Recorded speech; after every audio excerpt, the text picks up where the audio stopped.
మాతృదేవో భవ, పితృదేవో భవ, గురుదేవో భవ ఉపాధ్యాయ దినోత్సవం వేళ ప్రస్తుతం మన ముందున్నారు పప్పు హనుమంతరావు గారు. సార్, ఉపాధ్యాయ దినోత్సవం శుభాకాంక్షలు. ధన్యవాదాలు. విద్య నేర్పేది మొట్టమొదటి అమ్మ. వాళ్ళు జాగ్రత్తగానే ఉన్నారు. అల్లరి చేసిన అల్లరిలో అందం ఉంది. మీరు అప్పుడు అల్లరి చేసినప్పుడు మా పాత రోజుల్లో మాస్టర్ ఏమి రానికి ఈ పేరు పెట్టారు, కుష్ఠులను పెట్టవలసిందిరా, చెట్లు ఎక్కిపోతావు, అటు వెళ్ళిపోతావు, ఇటు వెళ్ళిపోతావు, ఏమిటి అలా చెప్పింది వినకుండా అలా ఉంటున్నావు. శివుడు తపస్సు చేస్తావా ఏంటంటే అక్కడ ఆ క్యారెక్టర్ కూడా శివుడు అనేటువంటి తపస్సు అనే భావన తెచ్చారు. ఆ రోజుల్లో ఏమిటి అని అంటే చదువు ఎంత ప్రాధాన్యత, క్రమశిక్షణ అంతే ప్రాధాన్యత. నేను మొట్టమొదటి సర్వీస్లో జాయిన్ అయినప్పుడు మా ఫస్ట్ తారీఖు రావాల్సిన జీతం నెక్స్ట్ మంత్ దగ్గరలోకి వచ్చేస్తే వచ్చేది. అసలు నారాయణమూర్తి గారని ఆయన 2 పంచులు 2 లాంచ్, 4-5 పిల్లలు. ఒక లాంచీకి చీన్కి ఉండేది ఇక్కడ. దాన్ని ఆయన గుడ్డ వేసి కుట్టి దాని మీద పెద్దాపురం వాణి ఒకటి వేస్తే వివక్ష ఎక్కువైపోయింది. వాళ్ళు ఈ కులం వాడు, ఆ కులం వాడు, ఆ కులం వాడు, ఈ కులం వాడు. ఆ రోజుల్లో కూడా ఆడపిల్లలు చదువుకున్నారండి, చదువుకోలేదని కాదు.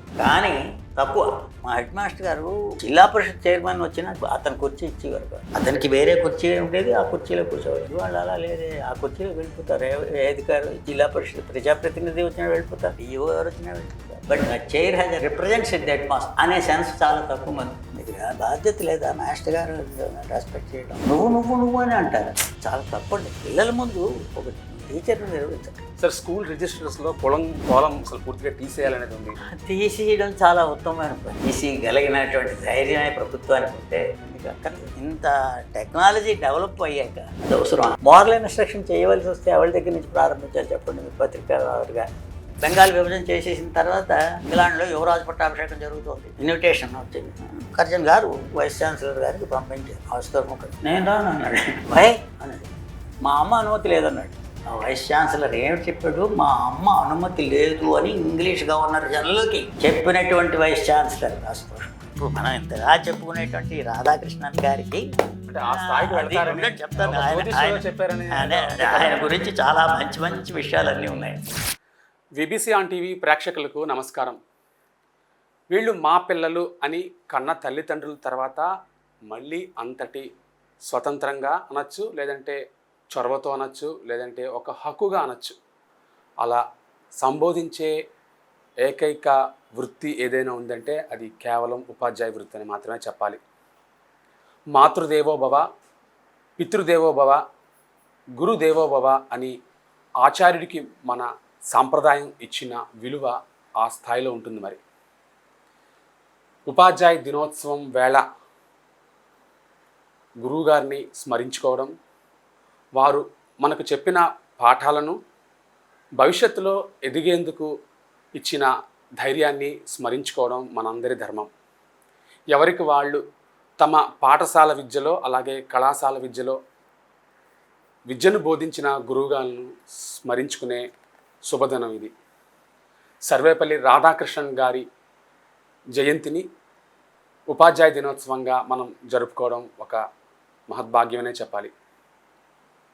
మన మధ్య ఉండే మనకి విద్యను బోధించిన గురువుగారులను స్మరించుకుంటూ వారి సేవలను ఒకసారి గుర్తు చేసుకునేందుకే విబిసి ఆన్ టీవీ ఈ ప్రత్యేక ఇంటర్వ్యూ కార్యక్రమాన్ని మీకు అందిస్తోంది.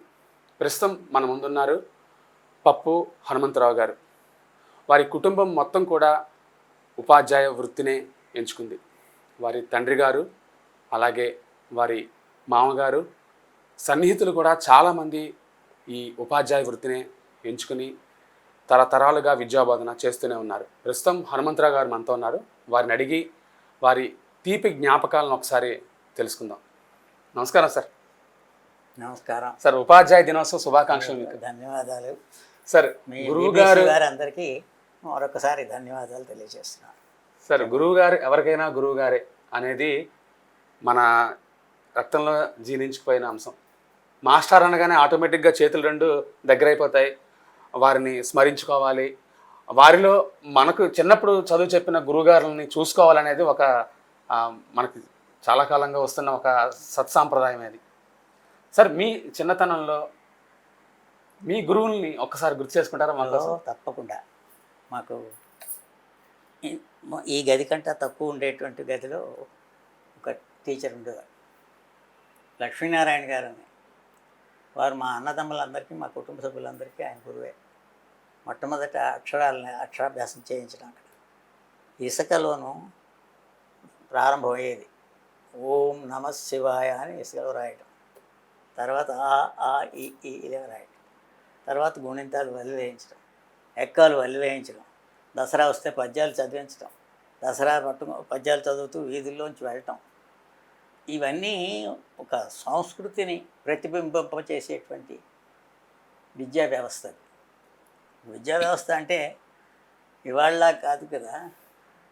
విద్యా మనకి ఎందుకు ఇసుకలో రాయించారు అని అంటే ఈ వేలు దానికి అలవాటు పడాలి, లేకపోతే కుండ్రంగా రాయడం అనేటువంటిది రాదు అక్షరం. అందుకని అక్కడి నుంచి మట్టితోనే మన జీవితం ప్రారంభమైంది, విద్య కూడా మట్టితోనే ప్రారంభించాలి అనేటువంటి భావంతో తీసుకొచ్చినటువంటి విద్యా వ్యవస్థ. ఆ లక్ష్మీనారాయణ గురువు గారికి ఏం అక్కర్లేకపోయేది పాపం, ఏదో మా వాళ్ళు ఇచ్చేవారు, మా నాన్నగారు తృప్తి పడేవారు. మా పెద్దన్నయ్య ఉద్యోగం చేస్తూ ఉండి ఆయన మాత్రం ఆయన వచ్చినప్పుడల్లా ఆయనకు బట్టలు ఇచ్చేవారు, అదొక రకం. ఆ తర్వాత బాసూరు వారి వీధి అని మా పాలకొండలో కోమటిపేట అని పెద్ద ప్రసిద్ధి చెందింది, అక్కడ ఒక పాఠశాల ఉంది. ఆ పాఠశాల మననే మధ్యన మా పాలకొండ ఆయన అడుగుతుంటే మన యూనివర్సిటీ ఎలా ఉందని అనుకుంటున్నామని, అది మేము అది యూనివర్సిటీ అనే అనుకునేవాళ్ళం, ఎలిమెంటరీ యూనివర్సిటీ అని వెంటనే ఆ మహానుభావులు సాయంత్రం పొద్దున్న కుల వివక్షణ అనేం లేదు, నువ్వు చాకలివాడివా మంగలివాడివా ఇలాంటివి ఇవాళ ఈ పేర్లన్నీ వినిపిస్తున్నాయి. అవేళ అక్కడ కూర్చున్న వాళ్ళు అందరూ ఒకటే, ఆ మాస్టర్ గారు మేము శిష్యులు. తర్వాత చక్కని పుండ్రపు అక్షరాలతో మన దేశము, భారతదేశము, మన భాష, తెలుగు భాష ఇలాంటి సూక్తులన్నీ ప్రతిబింబిస్తూ ఉండేవి. పెద్ద బెంచీలు కుర్చీలు ఉండేటువంటి అవకాశం లేదు. మేదరి వాళ్ళతో చేసిన చేపలు, ఆ చేపల మీద కూర్చున్నారు. నా పక్కనే ఎవరు కూర్చున్నారు? కోమటి కూర్చున్నాడా, బ్రాహ్మణుడు కూర్చున్నాడా, మరోడు కూర్చున్నారా లేదు, విద్యార్థులు కూర్చున్నాం, ఆడపిల్లలు కూర్చునేవారు. అలాంటిది అలాగే మాకు వాళ్ళ శ్రీకాకుళంలో కూడా ఒక స్కూల్ ఉంది, చేపల వీధి బడి అంటారు. ఇట్ ఈస్ నాట్ చేపల వీధి. చేపల్ అనేటువంటి ఆయన కలెక్టర్ ఆఫీసర్ అవేళ. He started the school. ఆయన స్కూల్ ప్రారంభించాడు కాబట్టి చేపల్స్ స్కూల్ అనేవారు. అది రాను చేపల వీధి అయిపోయింది. కానీ అక్కడ కూడా ఇదే పరిస్థితి ఉంటూ ఉండేది. అంటే అక్కడ ఏమిటి, కేవలంగా జీతాలు ఇవాళ జీతాలు కావు, గ్రాంట్ ఇన్ ఎయిడ్ కోడ్ అనేటువంటిది ఉండేది. బ్రిటిష్ వాడు ఓ పాఠశాల ప్రారంభించిన తర్వాత స్కూల్ ఇన్స్పెక్టర్ అనేటువంటి ఆయన ఇక్కడ పాఠశాల పెట్టడానికి అవకాశం ఉంది కాబట్టి పెట్టినారు, ఇలా కొన్ని సంవత్సరాలు నడుస్తుంది అని రాస్తే 5 మాస్టర్లు 4 మాస్టర్లు ఉన్నారంటే మాస్టర్కి 12 రూపాయలు 10 రూపాయలు ఇచ్చేవారు. ఆ జీతాల కింద అవి జీతాల కింద ఉండి ఎవరైనా మన స్థానికులు పెద్దవాళ్ళు ఎవరైనా డబ్బులు ఇస్తే స్థానికులు స్వచ్ఛందంగా కొంతకాలం నడిపాలి. వాళ్ళు ముందు వాళ్ళు స్టార్ట్ చేయాలి. ప్రారంభించడంలో పట్టాభి గురువు గారు అని ఆయన ప్రారంభించేవారు. ప్రారంభించిన తర్వాత అందరి ఇళ్ళకి వెళ్ళి పిల్లల్ని పంపించుకునేవారు, పిల్లల్ని తెచ్చుకుని అక్షరాలు నేర్పి 2 ఏళ్ళు 3 ఏళ్ళే బాబు రికగ్నిషన్కి పంపించరా, గ్రాంట్ తెప్పించరా అని ప్రార్థిస్తే ఆ బడులు ఇన్స్పెక్టర్ గారు దయతలిచి పంపించారు. అటువంటి పరిస్థితుల్లోంచి పెరిగిన విద్యా విధానం, దానివల్ల ఎవరు నష్టపోయిన నాకేం అనిపించలేదు. ప్రతి చిన్న ఊర్లోనూ ఉన్నారు ఎవరో ఒకరు చదువు చెప్పారు, చెప్పకుండా అయిపోలేదు. మరి అలా పెరిగిన తర్వాత ఆ విద్యార్థులంటే ఎక్కడ కనిపించినా ఆ మాస్టర్ గారికి నమస్కారం పెట్టేవారు. వాళ్ళు తిరిగి అడిగేవారు, ఏమిరా ఎక్కడున్నావు, ఏ క్లాస్ చదువుకుంటున్నావు, హై స్కూల్కి వెళ్ళావా అని. అంత కుటుంబం అందరి గురించి అడిగేవారు. ఆ తర్వాత వినాయక చవితి పూజలు అనేటువంటి అది బ్రహ్మాండమైన సంబరం స్కూల్లో. తర్వాత దసరా పద్యాలు, తర్వాత వేసవి కాలం అయిపోయిన తర్వాత వేసవి కాలానికి మళ్ళీ వాళ్ళు ఈ పలానా పని చేయాలి, ఏవో గుణింతాలు చెప్పాలి, లేకపోతే ఈ పుస్తకం పట్టుకోవాలి, ఎక్కాలి, చదవటం అండి. కింద నుంచి మీదకి, మీద నుంచి కిందకి. ఆ మ్యూజిక్కే వేరు, పెద్ద సంగీత సభలాగా ఉంటూ ఉండేది అన్నమాట. అందుచేత ఆ వ్యవస్థ చాలా ఇష్టపడే వ్యవస్థ. కానీ నాకేమైంది, మా అన్నయ్యలకి మాకు అందరికీ 3వ క్లాస్తో ఎలిమెంటరీ స్కూల్ అయిపోయింది. మాకు 4వ క్లాస్ నుంచి మాకు high school, district board elementary school అయిపోయింది.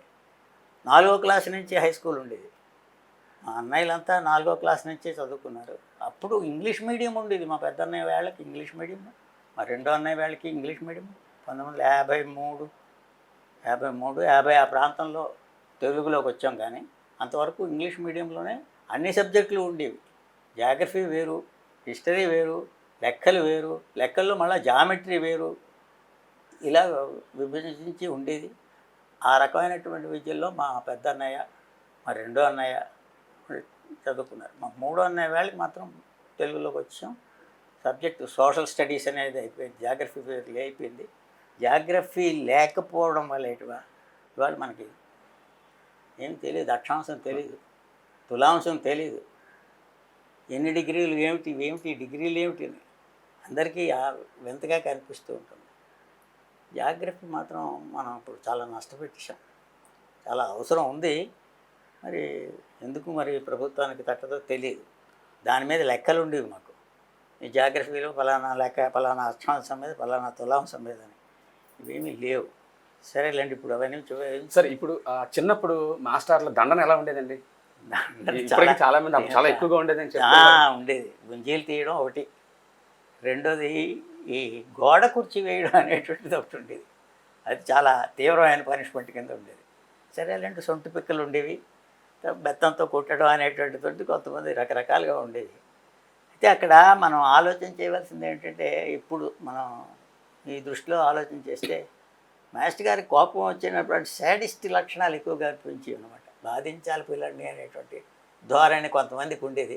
కొంతమంది మాత్రం అలాగేం కాదు, ఏమిరా చదువు అనేసేవారు తప్ప పెద్దగా బాధించేది. అంటే పిల్లల్ని కష్టపెట్టకూడదు అనేటువంటి స్వభావం ఉండేటువంటి వాళ్ళు ఉండేవారు. ఎప్పటికీ వీళ్ళకి రాలేదు అనే కోపం మీద ఉండేవాళ్ళు ఉండేవారు. ఏమంటే వీళ్ళకి రాకపోయి వీళ్ళ క్లాసుకి వెళ్ళకపోతే వాళ్ళు గ్రాంట్ ఆగిపోతుంది. వీడి ఇదే క్లాసులో ఉన్నాడు, నిరుడు ఇక్కడే ఉన్నాడు, ఇప్పుడు ఇక్కడే ఉన్నాడు అని అంటే గ్రాంట్ ఆగిపోతుంది. అంత కొత్తగా విద్యార్థి చేరరు. ఈ బాధలన్నీ ఉండేవి. పాపం గోడ కుర్చీ వేయడం అనేది మాత్రం తీవ్రమైన పనిష్మెంట్. గోడకి ఇలా ఇలా పెట్టి చేతులు పెట్టి ఉండిపోవాలన్నమాట. ఇది కొంచెం తీవ్రమైన పనిష్మెంట్. ఎవరికో కొంతమందికి వేసేవారు. అది చాలా మట్టుగా ఏంటంటే ఎక్కడెక్కడో కానీ ఆ మాత్రం తాలూకా స్కూల్లో ఇలాంటివి జరిగేది. అక్కడికి ప్యారలల్గా సమాంతరంగా క్రిస్టియన్ మిషనరీస్ పాలకొండలో ఆ రోజుల్లోనే ఒక స్కూల్ స్టార్ట్ చేసి చాలా మంచి ఆడపిల్లలకి వాళ్ళకి చాలా ఎక్కువగా విద్యాభివృద్ధి. ఆ రోజుల్లో కూడా ఆడపిల్లలు చదువుకున్నారండి, చదువుకోలేదని కాదు, కానీ తక్కువ చదువుకున్నారు. 5వ క్లాసు 4వ క్లాసు వరకు చదివారు. ఆ తర్వాత పెళ్ళిళ్ళని వెళ్ళిపోతూ ఉంటారు. ఆ పరిస్థితి ఉండేది. నేను ఇప్పుడు ఆలోచన చేస్తుంటాను రోజు. అప్పుడు కూడా చదువుకున్నారు. చదువుకోవడంలో ఎలాంటి చదువుకున్నారు? పద్యాలు బాగా చదువుకున్నారు, తెలుగు సాహిత్యం చదువుకున్నారు, రామాయణ భారతాలు చదువుకున్నారు. ఎలా మరి ఇప్పుడు వాళ్ళకంటే మనం మెరుగైపోయాం అనేటువంటిది నేను ఒప్పుకోలేను. ఎందుకంటే దాశరథి శతకం, వేమన శతకం, సుమతి శతకం, శతక పద్యాలు ఇలా కంఠస్థం వచ్చే వరకు మాస్టర్లు చాలు. అది నోరు తిరగడం అనేటువంటిది ప్రారంభం అవ్వాలి. ఎక్కాలు చదివించడం కింద నుంచి మీదకి ఏమిటి అంటే ఆ స్పీడ్ రావడానికి కోసం మెమరీ పవర్లో ఉండి పలానాది 12 ఇప్పుడు ఇంగ్లీష్ మీడియం వాళ్ళు 12 144 అని అదొక దానికి ఒక వరస బాణి ఆనందం అంతా ఊయాలు ఊగుతున్నట్టు ఊగుతూ ఉండేది. మరి సార్ మీ నాన్నగారు కూడా టీచర్ అని విన్నాను. అయితే వారి నుంచి ప్రేరణతోనే మీరు ఈ ఉపాధ్యాయ వృత్తిలోకి వచ్చారా? నాన్నగారి ప్రేరణతో ఉండడం అనేటువంటిది అదొక అదృష్టం. పప్పు సూర్యనారాయణ మాస్టర్ గారు అంటే మాకు అసలు ఆ పాలకొండలో ఆ టీచర్లు అందరూ పాత తరం టీచర్లు అంటే మాకు మా నాన్నగారు కూడా జడిసిపోయేవారు. ఆర్వి జోగారావు గారు అని హెడ్ మాస్టర్. ఆయన స్కూల్కి హెడ్ మాస్టర్ కాడు, ఊరికి హెడ్ మాస్టర్. అలా భయపెట్టేవారు అన్నమాట. రాత్రి తిరిగేవాడు ఆయన చదువుతున్నారా లేదా అని చూడడానికి. తర్వాత కొంతమంది అల్లరిముచ్చుగా తిరుగుతున్నారేమో రోడ్డు మీద కనిపిస్తే వెంటనే అక్కడే దండన. ఆ భయంతో ఉండేవారు. ఊరంతా మాస్టర్ అంటే గౌరవం ఉండేది. హెడ్ మాస్టర్ అంటే, టీచర్లు అంటే అలాగే అపరిమితమైన గౌరవం ఉండేది. అప్పుడు తల్లిదండ్రులు కూడా టీచర్ చెప్పనివ్వండి, కొట్టినా పర్లేదు అన్నట్టుగా చాలా మట్టుగా తెచ్చి అప్పచెప్పేస్తాం. ఇంటి దగ్గర ముందు మాటే మీ మాస్టర్ గారికి చెప్పేస్తామంటే కొంతవరకు సరిపోయింది. ఆ స్థితి నేను ఉద్యోగంలో జాయిన్ అయినప్పుడు కూడా ఎంజాయ్ చేశాను. మాకు అల్లరి చేసేటువంటి పిల్లలు కొంతమంది ఇంటి దగ్గర మెడికల్ షాప్ వాళ్ళ పిల్లలు చాలామంది అల్లరి చేసేవారు. వాడికి ఇలాగ పెట్టి వాళ్ళ అమ్మ మీద కోపం వచ్చినప్పుడు ట్యూబ్ లైట్లు బద్దలు కొట్టిస్తూ ఉంటాడు. ఆవిడ చెప్పింది, ఒరే హనుమంతరావు మహేష్ గారికి చెప్పిండ్రా అని అంటూ ఉండేది. అక్కడ వదిలేడు అనుకున్నా. వాడు చెప్పేస్తారని వాడు అనేవాళ్ళు. తర్వాత వీధి చాలా మట్టుగా నా అనుభవం ఏమిటంటే, ఒక హెడ్ మాస్టర్ గారు వెళ్తూ ఉంటే, మా పాల్కొండలో ఒక హెడ్ మాస్టర్ గారు వెళ్తూ ఉంటే ముందు పంట్రొత్తు పెట్టే వాడికి ఒక డవాలా ఉండేది. వాడు అలా నడుస్తుంటే వెనకాతలు వెళ్తూ ఉండేది. అంతటి గౌరవం. ఆ తర్వాత అందరూ తావు ఇవ్వడమే, అంతేగాని అని రాసుకు వెళ్ళిపోవడం అనేది. That is the dignity maintained. సరస్వతీదేవికి కదా గౌరవం. ఇప్పుడు ధూపం వేస్తున్నాం, ఇది అమ్మవారికి ఎంతుతోంది అనేటువంటిది కాదు కదా. ఆ సరస్వతి తల్లికి అలాగే స్వరూపం అలా వస్తుందండి. టెక్కల్లో ఉద్యోగం చేస్తున్నప్పుడు ఎప్పుడు చాలా కాలం నేను జాయిన్ అయ్యాక చెప్పుకునేవారు, పొట్టెట్ మాట వెళ్ళిపోయాడు పోయిందిరా అంటూ ఉండేవారు. ఎవరు? ఆటో వాళ్ళు రిక్షా వాళ్ళు. ఏమిటైపోయింది అని అడిగాను నేను వాడిని. అమ్మో అతడు వస్తుంటే మేమందరం ఈ రిక్షాలు వెనక్కి తీయాల్సిందే. ఏం లేదు, ఎటు కొడతాడా తిడతాడా అంతే, అది అంతే, చేతులు ఇలాగ వెళ్ళిపోయేవాళ్ళు. ఆ రకమైనటువంటి గౌరవం, హోదా. అంటే ఆయన ఏమి చేసిస్తారని కాదు, ఆయన చేతుల్లో తుపాకులు లేవు ఇప్పుడు పోలీసు వాళ్ళకు ఉన్నట్టుగా కదా. కానీ ఆయన అంటే ఆ రకమైనటువంటి గౌరవం, అంటే అది సరస్వతి మూర్తి యొక్క ప్రతిభ అంతే. దాన్ని మరోలా అనడానికి ఏం లేదు. ఆ విద్యారూపం అది, అంచేత దానికి మనం నమస్కరించవలసిందే. సరే, ఆ రకం. ఇప్పుడు అంటే పిల్లల్ని దారికి తెచ్చుకోవడం అనేది స్కూల్లో అనేది ఒక ఆర్ట్. అది ఏ ఉపాధ్యాయుడికైనా సరే వాళ్ళని ఒక ఓవర్ పీరియడ్ ఆఫ్ టైం కల్లా వాళ్ళందరూ టీచర్ని ఒక్కసారిగా వాళ్ళు అటెన్షన్ అయిపోతారు. ఏంటి సార్ అసలు ఆ టీచర్లో ఉండే గొప్పతనం ఏంటి? అసలు ప్రాథమిక విద్యలో అయితే పిల్లలు అల్లరి చేస్తారు, ఒక దశకు వచ్చిన తర్వాత అంటే విజ్ఞానం అభివృద్ధి చెందుతున్న తర్వాత వాళ్ళ మెచ్యూరిటీ లెవెల్స్ వస్తున్నప్పుడు పిల్లలు ప్రాథమిక విద్యలో అల్లరి చేసినా అమ్మ మొట్టమొదటి విద్య నేర్పేది మొట్టమొదటి అమ్మ. ఇంటి దగ్గర ఏమాత్రం విద్యావాసన ఉంటే వాళ్ళు జాగ్రత్తగానే ఉన్నా. అల్లరి చేసినా అల్లరిలో ఆనందం ఉంది. మీరు అప్పుడు అల్లరి చేసినప్పుడు మా పాత రోజుల్లో మాస్టర్లు, ఏమిరా నీకు ఈ పేరు పెట్టారు, కుష్ఠులను పెట్టవలసిందిరా, చెట్లు ఎక్కిపోతావు, అటు వెళ్ళిపోతావు, ఇటు వెళ్ళిపోతావు అని ఆ కథ చెప్పడానికి కూర్చోబెట్టారు. కుష్ఠ కొంతమంది అట్రాక్ట్ అయ్యి కూర్చునేవారు. కొంతమంది, ఒరే నువ్వేమిటి అలా చెప్పింది వినకుండా అలా ఉండిపోతున్నావు, శివుడిలో తపస్సు చేస్తున్నావా ఏమిటని వేరు. అక్కడ ఆ క్యారెక్టర్ కూడా శివుడు అనేటువంటిది తపస్సు అనే భావన తెచ్చారు కదా. చెప్పిన వాళ్ళు ఉన్నారు. నీకేమిట్రా, నీకు ఫస్ట్ క్లాస్ ఇలా ఎగిరి సాధించేస్తావు, ఆంజనేయుడు లాంటి అనేవారు. ఆంజనేయుడు అనగానే వాడికి చాలా మంచి, ఇప్పుడు మంచి పదాలతోనే చెప్పారు కానీ తిట్టడం అనేటువంటిది చాలా తక్కువ అండి. ఏదో ఇప్పుడు అందరూ అనేస్తున్నారు, అప్పుడు పూర్వం తిట్టారు కానీ నాకు తెలిసిన మాస్టర్లు ఎవరో కూడా నిత్యము ఎవరినో ఒక పెద్దవాడిని గురించి చెప్తూ ఉండడం, తర్వాత నీకు మంచి శక్తి ఉందిరా పర్వాలేదు లాగీగలవు అంటూ ఉండేవారు. చూడండి ఆ బాబు భోజనిండా భోజనం చేసి వచ్చాడు, చిన్న నిద్రపోతాడు. కానీ మనం అలాగ అనకూడదు, ఎప్పుడు బొజ్జుడు అని అనకూడదు. గణపతికి బొజ్జ ఉంది, బొజ్జుడు గిజుడు అని అనకూడదు అని. ఇలాంటివన్నీ ఎక్కడొచ్చేయండి ఇవాళ ఎవ్వరు. ఇప్పుడు మనం అట్టే మాట్లాడేటట్టయితే సినిమా పేర్లు వస్తాయి, అది ఇబ్బందికరమైనటువంటిది. అంచేత పాత విద్యా విధానంలో చాలా సంస్కారం ఎక్కువగా నేర్పారు. సంస్కృతి ప్రతి మాటలోనూ సంస్కృతి కనిపించింది. ఇంటి దగ్గర ఉండేటువంటి నాయనమ్మలు కానివ్వండి, అమ్మమ్మలు కానివ్వండి, తల్లులు కానివ్వండి, ప్రతి మాటలోనూ ఆ సంస్కృతి. ఇవాళ అదేం లేదు. తర్వాత ఆ అటాచ్మెంట్ తగ్గిపోతుంది. ఎందుకని ఉద్యోగాలకు వెళ్ళిపోతారు, తల్లి తండ్రి ఉద్యోగాలకు వెళ్ళిపోతారు. ముసలాళ్ళు కూడా ఇప్పుడు పూర్వం లాంటి నాయనమ్మ వాళ్ళు కాదు, వీళ్ళు ఆ టీవీ ఏదో చూస్తూ వీళ్ళు కాలక్షేపం చేస్తున్నారు. ఆ తక్కువైన తేడాలు వచ్చేస్తున్నాయి. కానీ పూర్వం అది లేదు, వాళ్ళు పని చేసుకుంటూ ఉండేవారు కదా. ఇంట్లో ఏదో పని చేస్తూనే ఉండేవారు. పని చేస్తున్నప్పుడు ఊసుగా సీతా కళ్యాణం, లేకపోతే రుక్మిణి కళ్యాణం, లేకపోతే పాటలు ఏవో చదువుకుంటూ ఉండేవారు.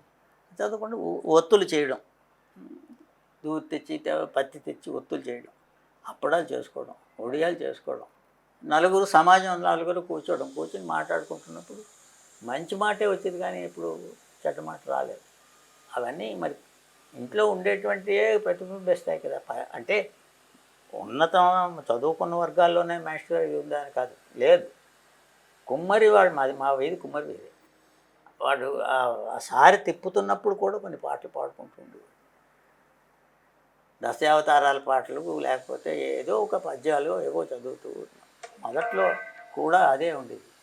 మరి రాను రాను అది తగ్గింది, కులవృత్తులు ప్రాధాన్యత పోయింది. తర్వాత ఇవాళ వివక్ష ఎక్కువైపోయింది. మరి ఈ కులం వాడు, ఆ కులం వాడు, ఆ కులం వాడు, ఈ కులం వాడు. కులం అనే బాధ అక్కడ నేను చాలా కాలం నాకు తెలియదు. సార్, స్కూల్ రిజిస్టర్స్లో కోలం అసలు పూర్తిగా తీసేయాలనేది ఉంది, దాని మీద మీరేమంటారు? తీసేయడం చాలా ఉత్తమమైన పని. తీసిగలిగినటువంటి ధైర్యమే ప్రభుత్వానికి ఉంటే తీసేయడం ఉత్తమమైన పని.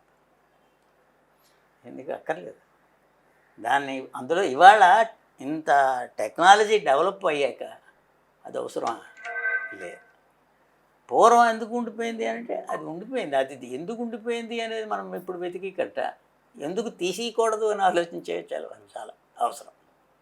మరి సార్, మీరు సర్వీస్లోకి వచ్చిన కొత్తలో సిటిజన్షిప్ ట్రైనింగ్ అనేది ఉందేట? మాకు సిటీ అని పీరియడ్ ఉండేది. అంటే ఆల్రెడీ ట్రైన్డ్ టీచర్స్ చేయవలసిన పని కింద ఉండేది. బీఈడీ అవుతున్నప్పుడు కానీ, సెకండరీ గ్రేడ్ ట్రైనింగ్ అవుతున్నప్పుడు కానీ ఒక 4 రోజులు సిటీ క్యాంప్ అని ఉంటుంది, సిటిజన్షిప్ ట్రైనింగ్ క్యాంప్ అని. ఆ 4 రోజుల పాటు మేము పొద్దున్నే లేవాలి, లేచిన తర్వాత ఆ క్లీనింగ్ చేయాలి, చేసిన తర్వాత ప్రార్థనలు చేయాలి. ఇవన్నీ పద్ధతి ప్రకారం. సాయంత్రం అయ్యేసరికి మాక్ పార్లమెంట్ అని పెట్టి ప్రజాప్రతినిధులు, చట్టాలు, వాటి వివరాలు చెప్పించడం.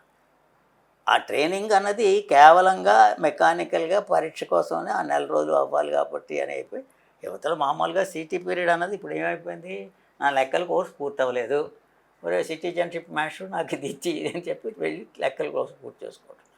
మోరల్ ఇన్స్ట్రక్షన్ ఉంది. ఇవాళ ఆంధ్రప్రదేశ్ గవర్నమెంట్ చాగంటి కోటేశ్వరరావు గారిని ఈ మోరల్ ఇన్స్ట్రక్షన్ చేయాలి అని చెప్పారు.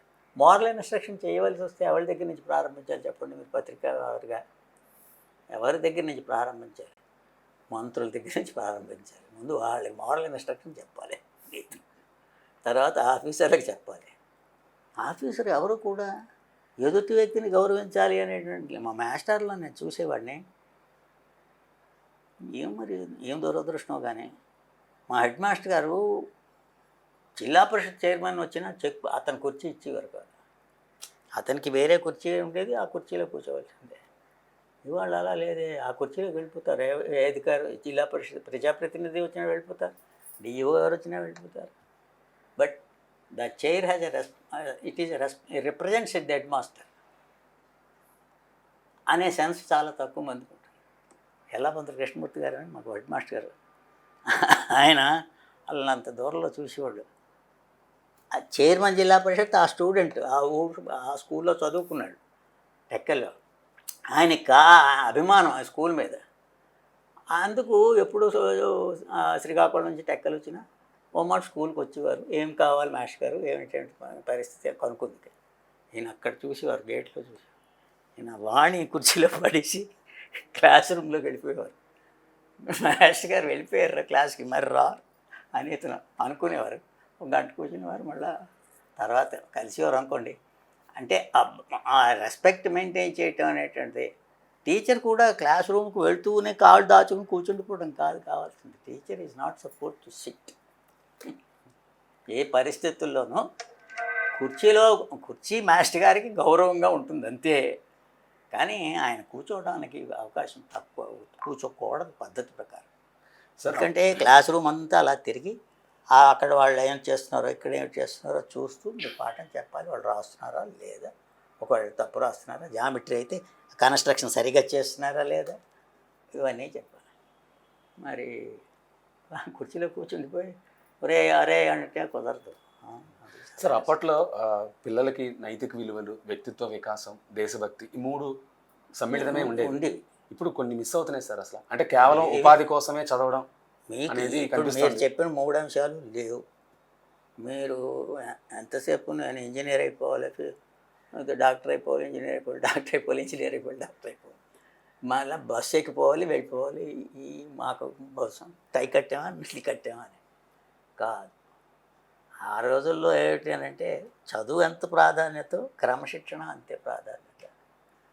విలువలు, ఆహారం టైంకి తీసుకోవడం అనేటువంటిది అవసరం. అయితే ఆ రోజుల్లో ఆహారం ఎంతమందికి ఉండేది నాకు తెలుసు. నేను సర్వీస్లో ఉండగా భోజనం చేయడం అనేటువంటి చాలా తక్కువ మందికి ఉండేది. మధ్యాహ్నం క్యారేజీలు తెచ్చేవారు. నేను ఒకసారి వెళ్ళి వాళ్ళ వెనకాతలు వెళ్ళి చూశాను.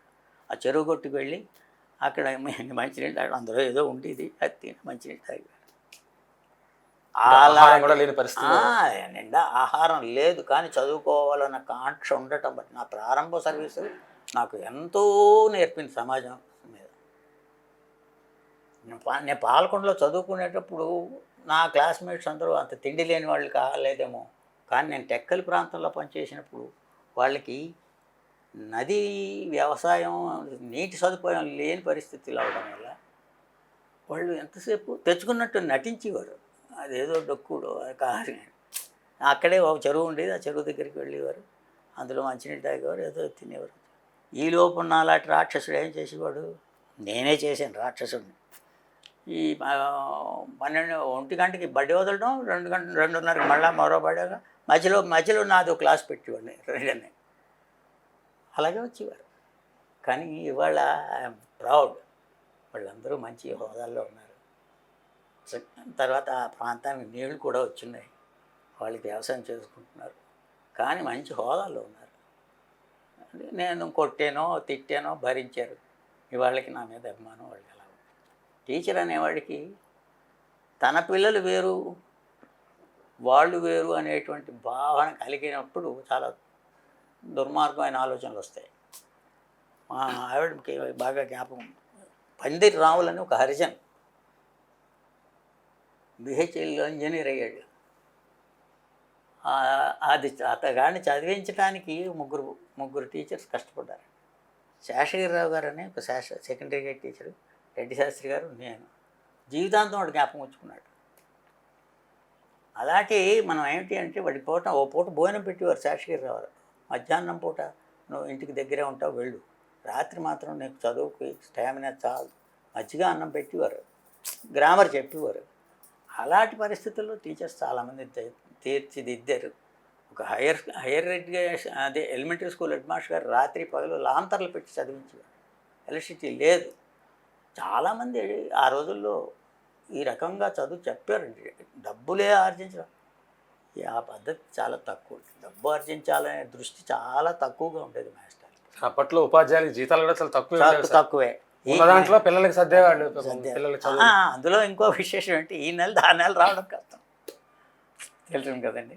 నేను మొట్టమొదటి సర్వీస్లో జాయిన్ అయినప్పుడు మా ఫస్ట్ తారీఖు రావాల్సిన జీతం నెక్స్ట్ మంత్ దగ్గరలోకి వచ్చేది. అలాంటి పరిస్థితుల్లో ఎప్పుడు జీతాలు వస్తాయని చూసినటువంటి మాస్టర్లు కూడా ఉండేవారు. బహుకుటుంబీకులు. ఈ సమస్యలన్నీ అప్పుడు ఉండేవి. అయినా చదువు చెప్పాడు. అది ఇప్పటికీ అలాగే నడుస్తున్నాయి మాస్టర్ అంటే. ఇప్పుడు మనం ఇంతగా చెప్పుకునేటువంటి రాధాకృష్ణన్ గారికి మీకు చెప్తే ఒక్కొక్క దశలో ఈయన అంటే మామూలుగా వాళ్ళ నాన్నగారు రెవెన్యూ ఉద్యోగం, బాగానే ఎక్కువ మంది పిల్లలు చదివారు అనుకోండి. ఈయన ఉద్యోగంలో చేరిన నాటికి ఈయనకి చాలా కష్టంగా ఉండేది. పిల్లలు ఉన్నారు, ఆయన చిన్న ఉద్యోగం వచ్చింది. విస్తరాకు కూడా కొనడానికి ఆయనకి చాలేది కాదు. ఈ భోజనానికి సరిపోయి శుభ్రంగా తడిగుడ్డ పెట్టి తుడిచేసి గచ్చు మీద పెట్టుకుని వడ్డించుకుని తినేసేవారు. రాధాకృష్ణన్ గారి జీవితం చాలామంది తెలియదు, చాలామందికి తెలియదు. తర్వాత ఆయన ఎప్పుడు హుందాగానే ఉండేవాడు, అది ఎప్పుడు కూడా చిరునవ్వుతోనే ఉండేవాడు. తృప్తి ఉండేది మనిషికి, ఆ తృప్తి ఉండేది. తర్వాత ప్రెసిడెంట్ ఆఫ్ ఇండియా అయినా కూడా ఆయన జీవితం అప్పటికి ఇంకోరో చేయలేరు. అలాగే ఆయన ఎప్పుడు పరుపు ఇటు పుస్తకాలు అక్కడే ఆ ప్రెసిడెన్షియల్ భవన్లో ఆఫీస్ రూమ్కి వస్తేనే కుర్చీలో కూర్చోడు. ఆయన ఎంతసేపు పరుపు మీదే జీవితం వెళ్ళబొచ్చాడు చేయడం. మహానుభావుడు, అద్భుతమైన వ్యక్తి. సార్, ఆయన ఉపరాష్ట్రపతి అవుతారని అంటే ఆ స్థాయికి అది వెళ్తారని ఉండండి చెప్తాను. ఒక జ్యోతిష్యుడు చెప్పారని ఆయన గురించి చాలా మంచి మంచి విషయాలన్నీ ఉన్నాయి. ఆయన రాజమండ్రి ట్రైనింగ్ కాలేజీలో ముందు సైదాపేటలో ఆయన బీఈడీ అయ్యారు. ఫిలాసఫీ చదివారు. ఫిలాసఫీ చదవడం కూడా ఎలా చదవాల్సి వచ్చింది, వాళ్ళ అన్నయ్య వాళ్ళ కజిన్ బ్రదర్ ఒక ఆయన ఫిలాసఫీ చదివాడు, పుస్తకాలు ఉన్నాయి. అంచేత మరి వాడి పుస్తకాలు ఉన్నాయి, మళ్ళీ కొత్తగా నువ్వు పుస్తకాలు ఏం కొంటావని ఆ ఫిలాసఫీ చదివాడు. అందుకోసమని ఇంట్లో పుస్తకాలు ఉన్నాయి కాబట్టి ఫిలాసఫీ చదివాను, కానీ నాకు ఫిలాసఫీ అంటే ఏమిటో తెలియదని అంటారు. ఆ మహానుభావుడు రాజమండ్రిలో కూడా వచ్చే తర్వాత ఆయన చెప్పేవాడు, ఏమిటి చదువుకోవడం అనేటువంటిది లగ్జరీ అనిపించలేదు నాకు ఎప్పుడు. చదువుకుంటున్నాం అయిపోయింది. దానికోసం అని ప్రత్యేక ప్రయత్నం అని ఏమి జరగలేదు, నా అంతటి నాకు వచ్చేసింది అది. ఒక చోట ఆయన మంచి వాక్యాలు ఉన్నాయి. రాధాకృష్ణన్ రీడర్ అని భారతీయ విద్యాభవన్ వాళ్ళు మంచి పుస్తకం వేశారు. ఇందులో ఆయన మొట్టమొదటి జీవితం గురించి చాలా చిన్న విషయాలు చెప్తాడు. పెద్దగా చెప్పుకోవాల్సినంత గొప్ప ఏమీ మా కుటుంబాల్లో లేవు అని ప్రారంభిస్తాడు.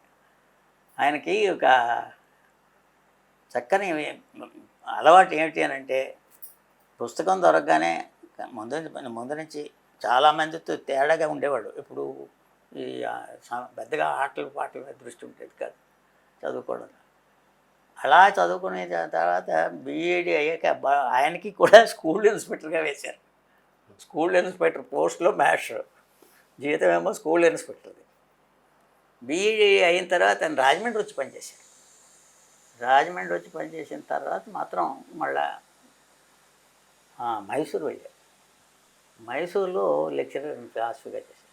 అప్పుడే సిఆర్ రెడ్డి గారు అక్కడ ఉన్నారు. సిఆర్ రెడ్డి గారు అయినా స్నేహితులు, తర్వాత విరోధులు, అది వేరే అనుకోండి. ఆయన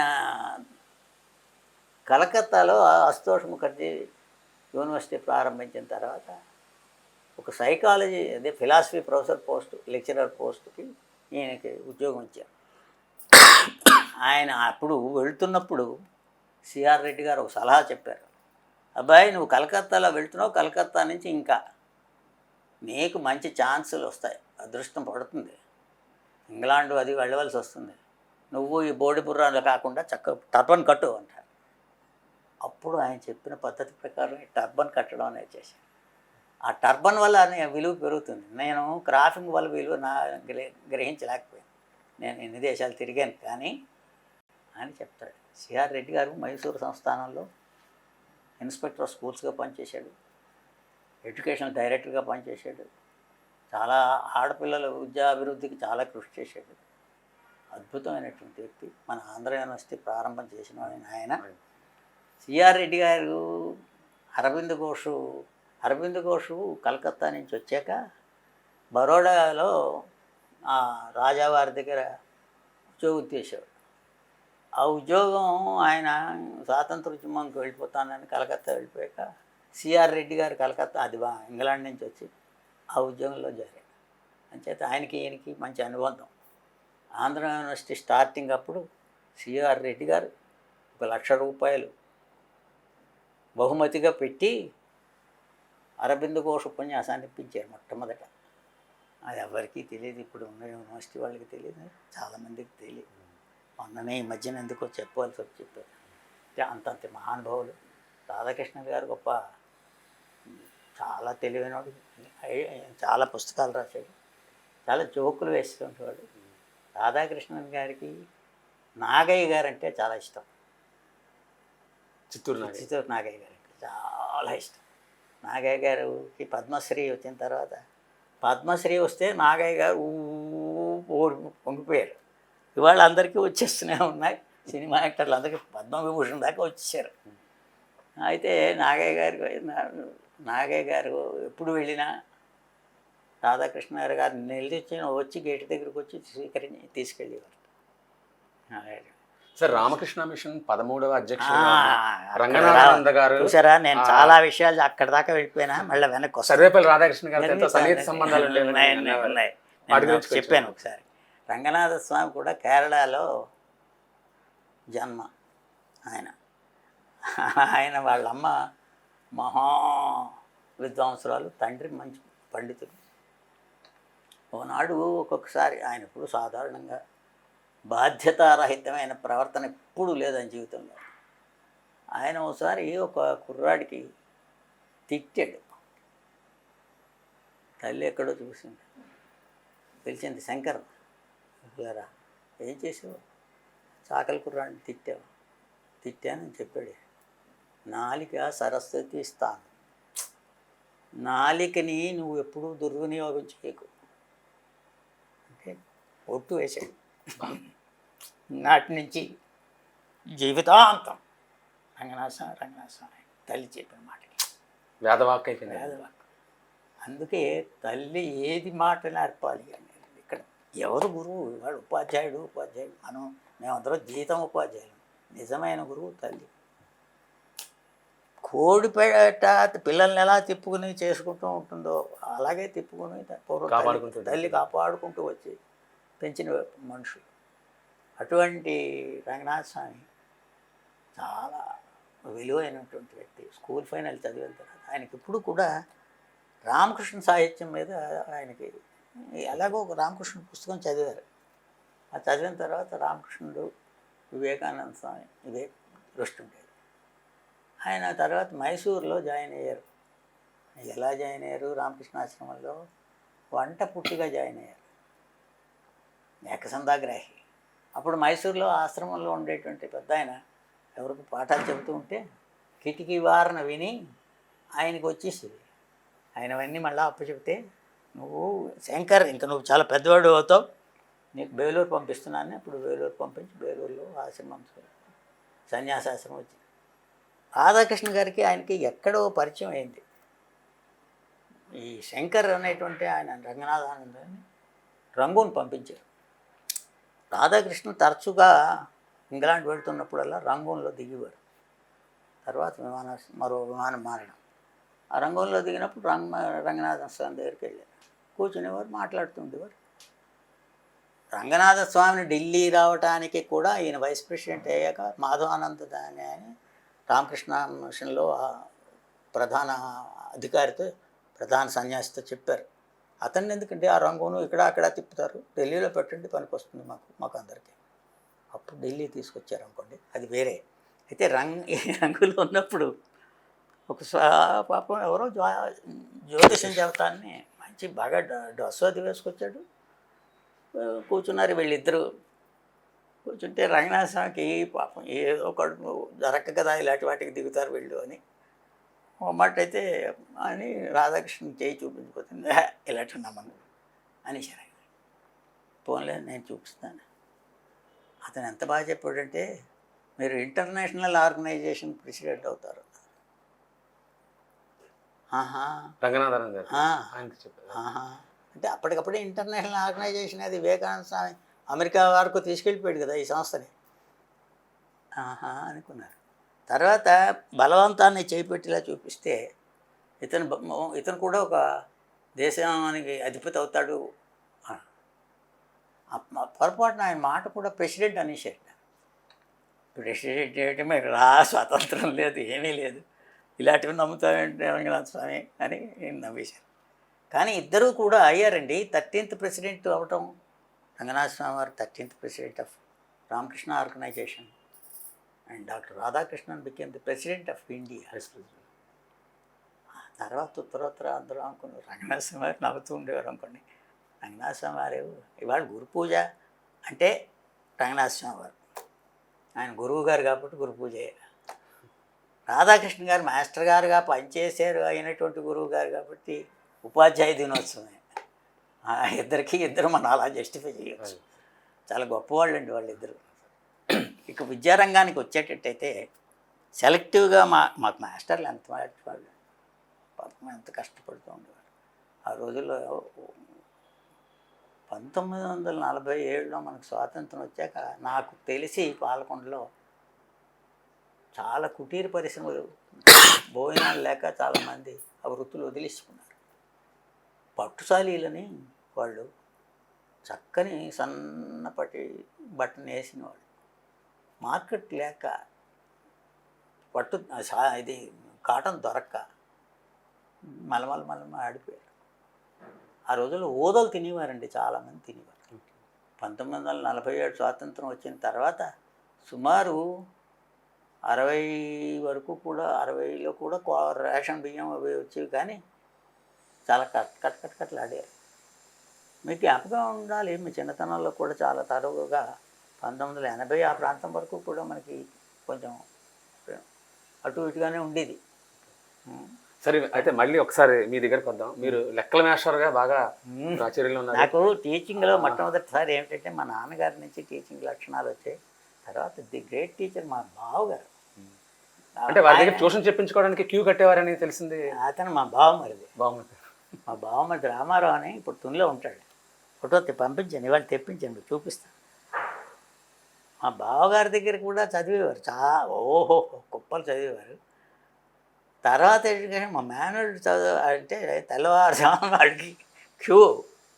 తర్వాత మున్సిపల్ కమిషనర్ చేత చెప్పించుకునేవారు రికమెండేషన్. అంటే వీళ్ళకి చెప్పాలి.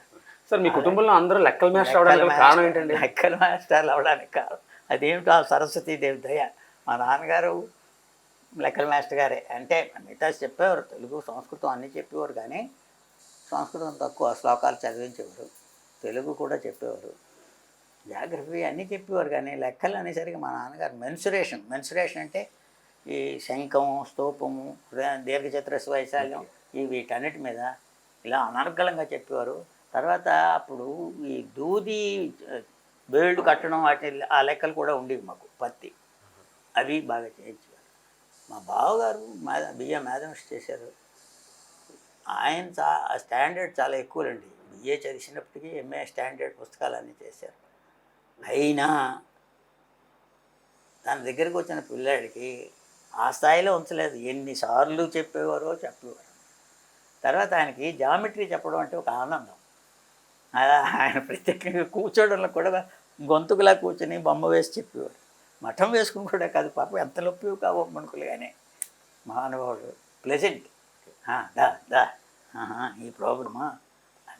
అలాంటి మ్యాథమెటిక్స్ టీచర్స్ మరొక ఆయన ఉండేవారు, ఎస్ఎల్ నారాయణమూర్తి గారని, నర్సన్నపేటలో ఉండేవారు. ఆయనకు 2 పంచులు, 2 లాల్చీలు, 4-5 పిల్లలు, ఈ కుటుంబం. ఒక లాల్చీకి చీంకి ఉండేది ఇక్కడ, దాన్ని ఆయన గుడ్డ వేసి కుట్టి దాని మీద పెద్దాపురం వాణి ఒకటి వేస్తూ కూర్చున్నారు. చదువు పాఠశాల ఇల్లు తప్ప మరి ఏం తెలియదు. అలా టీచర్లు వాళ్ళందరూ. సార్, ఉపాధ్యాయ వృత్తిలోకి రాబోయే వాళ్ళకి మీరు ఇచ్చే సలహా ఏంటి సార్? వాళ్ళకి మనం సలహా ఇవ్వలేము. ఎందుకంటే ఇది వృత్తిలోకి వస్తున్నాము, ఇది మనం చెప్పాలి అనే దృష్టితో కంట ఈ గబగబో అయిపోయి ఏదో అయిపోయాం. లేకపోతే ఇప్పుడు నాకు కొంచెం అంటే నిజం చెప్పాలి కదా, పక్క వృత్తులు కూడా ఉండడం అనేటువంటిది వాళ్ళని చాలామందిలో ఉంది. తప్పదే. అంటే కాన్సన్ట్రేషన్ దీని మీదే చెయ్యాలి. మీరు అదృష్టం కొద్దీ మీరు సరస్వతీదేవి సేవ చేసేవాళ్ళుగా వచ్చారు. చెప్పండి, 4 ముక్కలు చెప్తే చాలా సంతోషించగలరు. జీవితాంతం చెప్పుకుంటారండి. ఒక మాస్టర్ గారు, మీకు ఒట్టికోడు సూనారాయణ అని వాళ్ళు మాకు ఇక్కడ సూపరింటెండింగ్ ఇంజనీర్గా రిటైర్ అయిన తర్వాత కూడా వీడు సూనారాయణ బట్టి కూడా ఇప్పుడు వాడు ఉన్నాడు, సింహాచలంలో ఉన్నాడు. రిటైర్ అయిపోయాడు, సూపరింటెండింగ్ ఇంజనీర్ ఎలక్ట్రిసిటీ చేశాడు. రిటైర్ అయిపోయిన తర్వాత ఎలక్ట్రిసిటీ బోర్డు మెంబర్గా కాంగ్రెస్ గవర్నమెంట్ రోసయ్య గారు ఉన్నంత వరకు సూర్యనారాయణ ఉండేవాడు. నువ్వే ఉండాలి. సూర్యనారాయణ అంటే విపరీతమైన ఆనెస్ట్. ఎంత ఆనెస్ట్ అంటే వాళ్ళ కొడుకు పెళ్ళి అయితే ఎలక్ట్రిసిటీ లైన్ మ్యాన్లు వాళ్ళు సరదా ఏమనిస్తారని లైన్ కనెక్షన్లు ఇచ్చేసారు డెకరేషన్లకి. వాళ్ళు విలేజ్లో ఒక స్తంభం ఆయన ఇచ్చేసారు. ఈయన సాయంత్రం పెళ్ళికి ఇంకా తండ్రి సాయంత్రం డ్యూటీ అంతా వెళ్ళాడు. ఎక్కడ విశాఖపట్నంలో అక్కడ డ్యూటీ చేసి ఇదేమిటి ఇదంతా ఏర్పాటు చేశారు ఏమిటని అడిగాడు. అంటే లైన్ మ్యాన్ ఎవరు డబ్బు కట్టారా అని లేదు, తీసేయండి ముందు అన్నాడు. తర్వాత పెద్దవాళ్ళందరూ చెబితే డబ్బు ముందు కట్టాక తర్వాత మిగతా పని. అంత ఆనెస్ట్. ఒక్కడి దగ్గర మాట పడకుండా వాడు చెప్తాడు, గర్వంగా చెప్తాడు, నేను మాస్టర్ మీ స్టూడెంట్ అండి అని గర్వంగా చెప్తాడు. ఇవాడు ఉన్నాడు, సింహాచలంలో ఉన్నాడు. మొన్న ఏదో నాకు కరెంటుకి ఎక్స్ట్రా కట్టాలి ఇవేవో అని ఎవరో చెప్తే ఆయన పేరు సూనాయనే. నాకేమిటో తెలియలేదు ఇవన్నీ సూనాయన అని ఫోన్ చేశాను. అయితే ఈ సూర్యనారాయణకి చెప్తే, అయ్యా ఆ సూర్యనారాయణ గారికి స్టూడెంట్ టీచర్ మీరు, తప్పకుండా మీ ఇంటికి వచ్చి నేను చేస్తాను అని పాపం చేసాడు. చేసాక అంటే ఆ సూర్యనారాయణ అంటే అంత గౌరవం, అది ఆనెస్టీ, రిప్రజెంటేషన్. అంటే మాస్టర్ గారికి గర్వం కాకపోతే ఇంకేమిటి ఉంటుంది చెప్పండి. చాలు. మోక్షగుండ విశ్వేశ్వరయ్య గారు కొత్త వరకు అలాగే బతికాడు ఆయన. ఆ సిద్ధాంతంతోనే బతికాడు. ఒక్కనాడు కూడా డీవియేట్ అవ్వలేదు, క్రమశిక్షణ మారలేదు. అలాగని ఇక ఆచార వ్యవహారాల్లో తేడా రానివ్వలేదు, ఆరోగ్యం పాడుకొట్టుకోలేదు. చేత మీరు ఏ పని చెప్పినా ఆయన పాకెట్లో ఒక చిన్న డైరీ ఉండేదిట. ఢిల్లీలో బ్రిటిషర్ అడిగట్టి కుతుబ్ మినార్ హిస్టరీ అదేదో అంటే ఇది తీసి చెప్పాడు. ఇన్ని సంవత్సరాల కింద కట్టాడు, ఇంత ఇనుము, ఇంత మిక్చరు, మ్యాంగనీస్ విని వివరం అంతా చెప్పి దండం పెట్టాడు. తర్వాత ఒక ఇలాగే నడిచి వెళ్తూ ఒకసారి చూస్తే ఇద్దరు కూర్చుని బాత కనపడుతున్నారు. ఏమిటి చేస్తున్నారు మీరు అని. మేము ఇద్దరం ఉద్యోగస్తులు, ఒకడు ఉద్యోగస్తుడు, ఒకటి చదువుకుంటున్నాడు. మరి ఇలా ఎంతసేపే కూర్చున్నారు, ఎంత టైం వేస్ట్ చేస్తున్నారు అని. పొన్ను నడిచారా పనికొచ్చిన వ్యాయామం కింద అని చెప్పిన పరిస్థితి. మొట్టమొదటి ఆయనకి దివాన్గిరి ఉద్యోగం వచ్చినప్పుడు మైసూర్లో మొట్టమొదటి కుటుంబ సభ్యులందరికీ, చుట్టాలకి, పక్కాలకి అందరికీ నేను దివాన్గిరికి వెళ్తాను, మీరందరూ నన్ను ఏది అడగను అంటేనే రికమెండేషను, ఈ ఉద్యోగం వేయించు లేకపోతే అది తగ్గించు, ఏది నా దగ్గరికి రానంటేనే నీకు దండం నాయన, మీ దగ్గరికి రావని అమ్మాయి, నీ తత్వం మాకు తెలుసు అన్నాక దివాన్గిరికి వెళ్ళాడు. That is great. 103 సంవత్సరాలు బతికాడంటే ఎలా బతికాడు? ఆరోగ్య పద్ధతి ప్రకారం ఎవరి లక్ష్యం లేదు, అలాగని ఎవరిని కించపరచలేదు.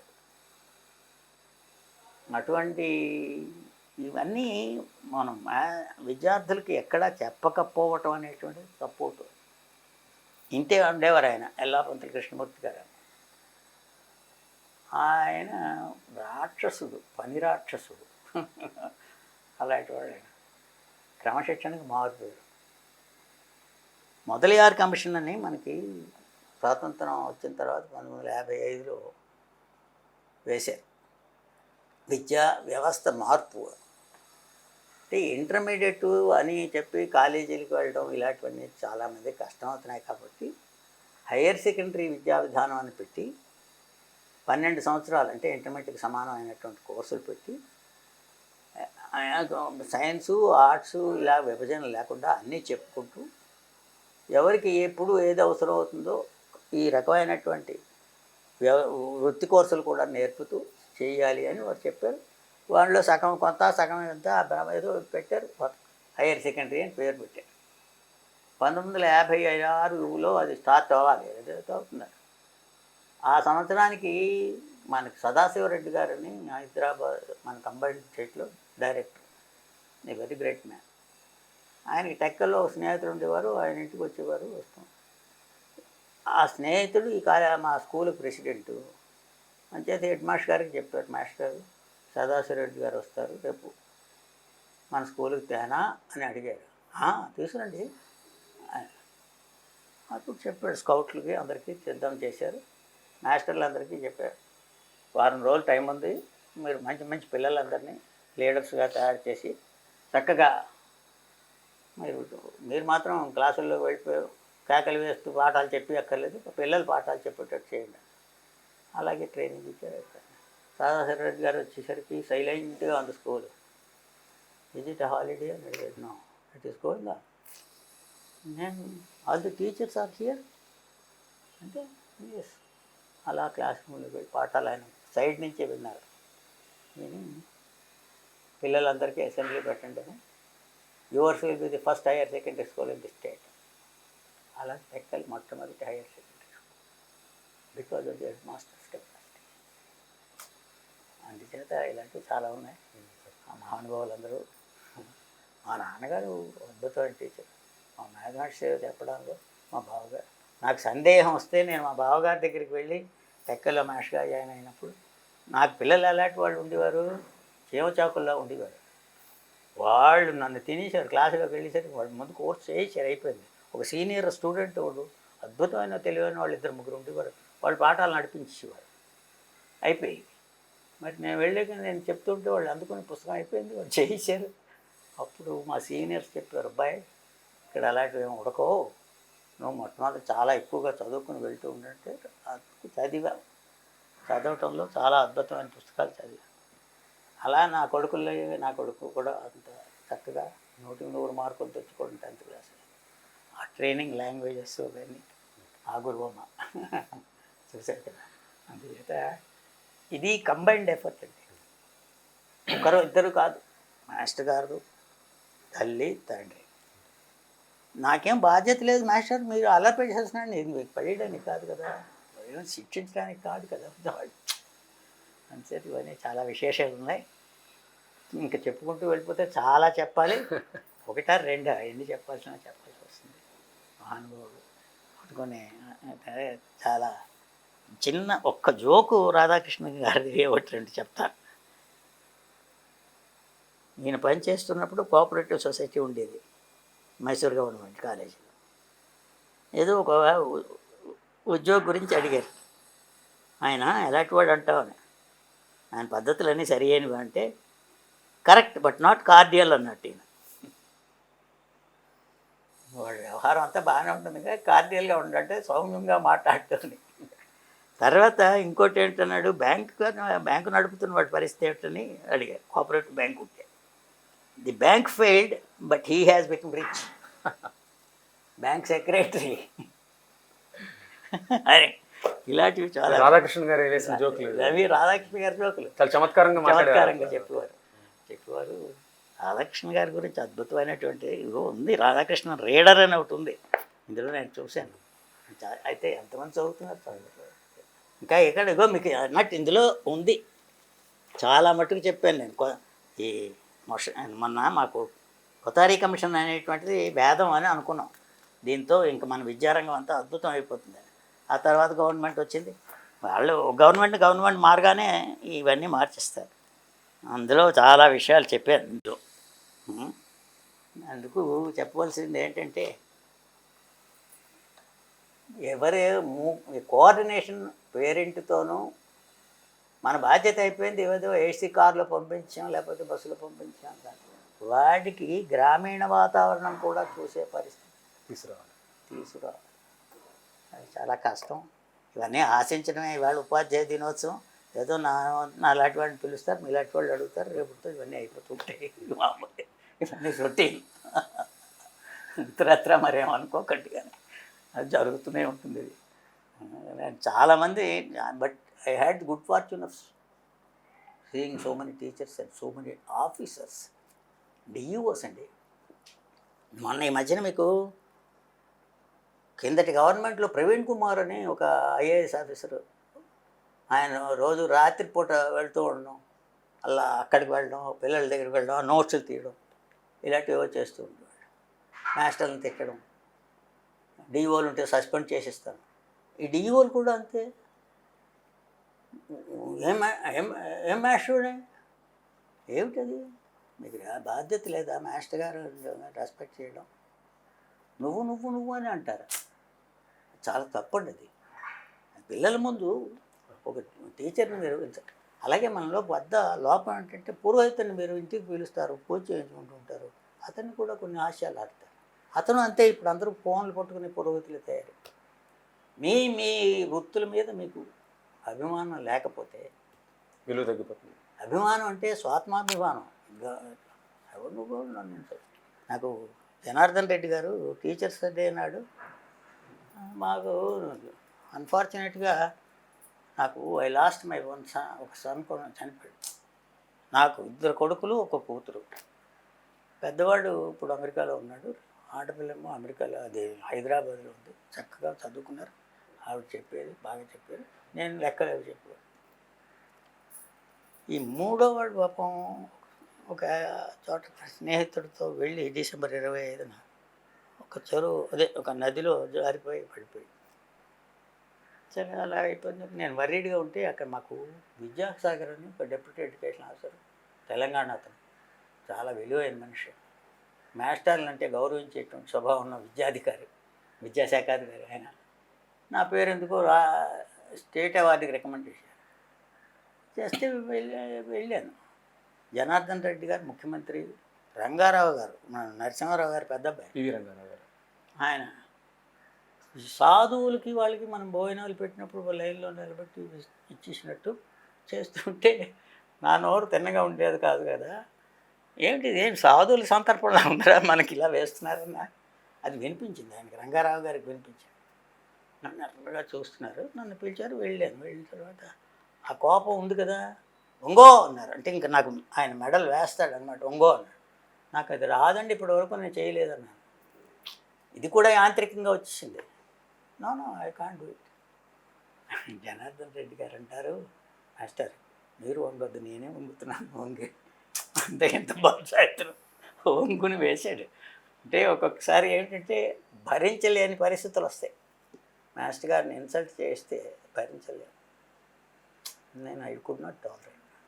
ఎవరిని కూడా మాస్టర్ అంటారు, మాస్టర్ పురోహితుడు అంటారు, పురోహితుడు. పూజారి అంటే పూజారి. ఆ స్థానం ఉంచకపోతే చాలా కష్టం. వాళ్ళు కూడా అది మెయింటైన్ చేయాలి. పూజారి కూడా ఆ రకమైనటువంటి అమ్మవారో అయ్యవారినో కొలుస్తున్నప్పుడు ఆ క్రమశిక్షణ ఉంటేనే ఆ ఆలయం విలువ పెరుగుతుంది. దేవుడు విలువ నువ్వు పూజ చేసినా పూజ చేయకపోయినా దేవుడు విలువ అలాగే ఉంటుంది. కానీ చేస్తే ప్రజలకి నమ్మకం కలుగుతుంది. Same is the situation with the teacher also. నేను ఎప్పుడు చెప్పేవాడు, నేను పెద్ద పూజారిని, మా దగ్గర 40 మంది పూజారులు ఉన్నారు. స్కూల్లో పెద్ద దేవాలయం, సరస్వతి. అది పరిస్థితి అండి. ఇతని అదృష్టం ఏంటంటే పేదరికం అనుభవిస్తున్నాం సరే రవీంద్రనాథ్ ఠాగూర్తో కదిలాడు. తర్వాత ఆశుతోష్ ముఖర్జీతో కలిశాడు. ఆశుతోష్ ముఖర్జీ అంటే కలకత్తా విశ్వవిద్యాలయానికి వైస్ ఛాన్సలర్. అతని గురించి ఒక్క నిమిషం. ఆయన కర్జన్ గవర్నర్ జనరల్, మనకి పెద్ద ప్రభు, బెంగాల్ విభజన చేసింది. ఆ విభజనలనే తత్వం ఇవాటి వరకు మనకి తినేస్తుంది. ఆంధ్రప్రదేశ్ విభజన దాకా వచ్చాం. బెంగాల్ విభజన చేసేసిన తర్వాత ఇంగ్లాండ్లో యువరాజు పట్టాభిషేకం జరుగుతోంది. ఇన్విటేషన్ వచ్చింది. కర్జన్ గారు వైస్ ఛాన్సలర్ గారికి పంపించారు, ఆశుతోష్ ముఖర్జీ నువ్వు ఇంగ్లాండ్ వెళ్ళాలి, రా. నేను రాను అన్నాడు. రారా వై అన్నాడు. మా అమ్మ అనుమతి లేదన్నాడు. ఆ వైస్ ఛాన్సలర్ ఏమిటి చెప్పాడు, మా అమ్మ అనుమతి లేదు అని ఇంగ్లీష్ గవర్నర్ జనరల్కి చెప్పినటువంటి వైస్ ఛాన్సలర్ ఆశుతోష్ ముఖర్జీ. అక్కడ ఏమిటి చెప్పాలి? ఆయన పుస్తకాలు ఎంత తెలిసిన లైబ్రరీలో 80,000 పుస్తకాలు ఆయన మెట్ల మీద ఇలా పడుతూ ఉండేవాడు. బీర్వాల్ అంటాం, పెద్ద జంచం, పెద్ద డా. That was the stature of the vice chancellor. ఇవాళ మీరు మన ఆంధ్ర యూనివర్సిటీలో సెంటనరీ అయింది, ఆలోచించేయండి. నమస్కారం సార్. చాలా విషయాలు అందించారు. పిల్లల్ని కనగలం కానీ వాళ్ళ తలరాతలను మాత్రం ఎవరు మార్చలేరు, కానీ గురువు మాత్రమే మార్చగలరు అనే దానికి ఎన్నో ఉదాహరణలు మనం ఒక్కసారి కాలం వెనక్కి వెళితే తెలుసుకోవచ్చు. గురుగారు చెప్పిన ఎన్నో మాటలు భావితరాలకు ఒక ఆదర్శం కావాలని కోరుకుందాం. నమస్కారం.